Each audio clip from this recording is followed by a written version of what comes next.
You really think a single "I'm sorry" is enough to make me come back? Jake's voice was low and cold, every word cutting like a blade. I hadn't heard him speak in 3 years, and that was the first thing he said to me. The living room lights were too bright. Even the dust in the air was visible. Lily sat beside me, pale, her fingers twisted together like a prisoner waiting for her sentence. Jake stood at the door, rain dripping from his black coat. He looked carved from stone. I handed him the letter, the crumpled apology Lily had written, wet from her tears. "She's changed, Jake," I said. "It's been 3 years. She regrets it every single day. She just a kid," he interrupted, laughing without warmth. "The moment you believed her, I died. You think I'll come back to eat cake, blow out candles, and pretend it's all fine?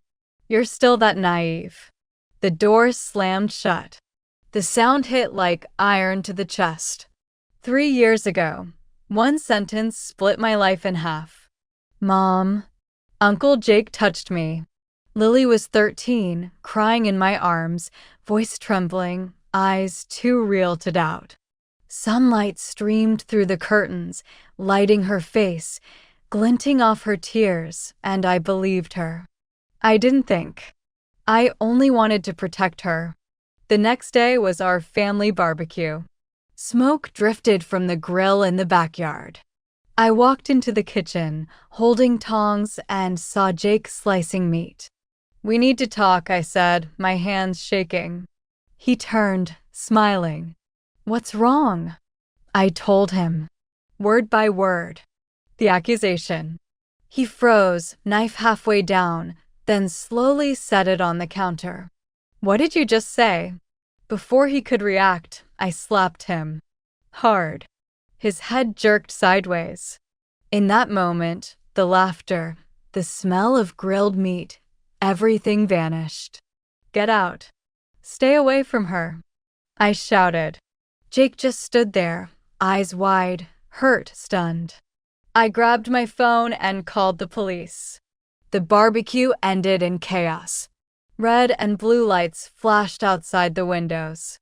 My parents were terrified into silence. Jake didn't resist as they took him away. At the door, he stopped, looked at me, and whispered, "You didn't even ask." The investigation lasted 6 months. No evidence. No witnesses. Jake had a solid alibi. Lily became anxious, easily frightened, and had constant nightmares. I thought it was trauma. I took her to therapy. Until one night, she broke. "Mom." I lied. I froze. She fell to her knees, sobbing uncontrollably. She said it started as an angry exaggeration, something a friend had told her to say. She didn't think the police would come. She didn't think I'd actually hit Jake. That night, I stood outside her room, listening to her cry, whispering, "I'm sorry," over and over. I couldn't cry at all. The next day, I went to Jake's apartment. He didn't open the door. "Lily," I started. "Don't." His voice shook. "You believed her." "Not me. We're done." I leaned against the door, listening to the click of the lock. That sound was the wall going up forever. Within a year, Jake quit his job and disappeared. My parents couldn't reach him. Relatives said he'd changed, quieter, colder. Lily, on the other hand, was branded the girl who lied. Her friends abandoned her. She stopped smiling, stopped talking. On her 16th birthday, she made one wish. "Mom, I just want Uncle Jake to come back." I used to think revenge was born from anger. Now I know it's born from guilt. 3 years. Not a day passed without hearing the echo of that slap in my head. But then I realized Jake's silence wasn't weakness. It was strategy. He started an anonymous blog. Titles like "The Year My Family Destroyed Me" and "How False Accusations Ruin Lives." His writing was sharp, honest, merciless. It spread fast. People began to connect the dots. Our family, our story. They found my social media. And for the first time, I was the one being condemned. Are you the woman who hit the wrong man? You should be in jail. Rumors spread at work. I took a leave of absence. That night, I went to confront him. He didn't lock the door. He sat at his desk, typing, not even looking at me. What you're doing will destroy me. He laughed softly. Destroy you? You taught me how. I stood frozen as he typed one last word, payback. Then he shut his laptop. That's when I realized this was his revenge. No shouting. No violence. Just the truth, weaponized.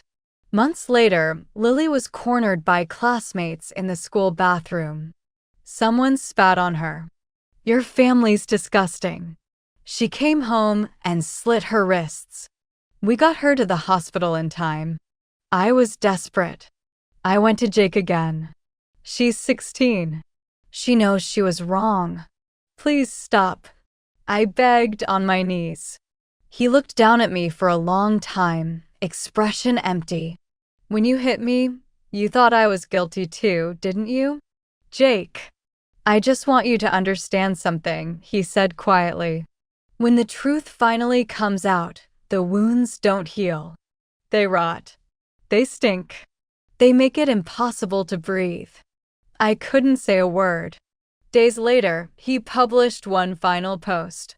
She finally learned to feel pain. The photo was of Lily's bandaged wrists. The internet exploded. This time, the backlash turned on him. People accused him of targeting a teenager, crossing moral lines. Jake said nothing. He deleted his account, turned off his phone, vanished again. But I knew he'd already won. Not because he destroyed us, but because we finally felt the hell he'd lived through.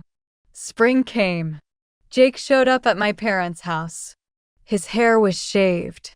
He wore dark glasses. My mother burst into tears. Come home, son. He didn't answer. I just came for some papers. Lily heard he was there and ran out of her room. Uncle Jake, she cried. He stopped. Didn't turn. She ran to him, threw her arms around his waist. I'm sorry. I really am. He froze. His shoulders trembled slightly. Let go. She didn't. He finally turned, his eyes tired, unreadable. You've grown. She nodded, sobbing. He gently pried her hands off. I won't hate you, he said. But I won't love you again either. The sunlight hit the gravel in the yard, dust swirling in the wind. He walked away, steady, never looking back. I stood by the window, watching his figure fade. Lily leaned on my shoulder and whispered, Mom, is he ever coming back? I didn't answer. I just thought of that barbecue long ago. The fire gone cold, the meat half cooked, and the smoke still faintly hanging in the air.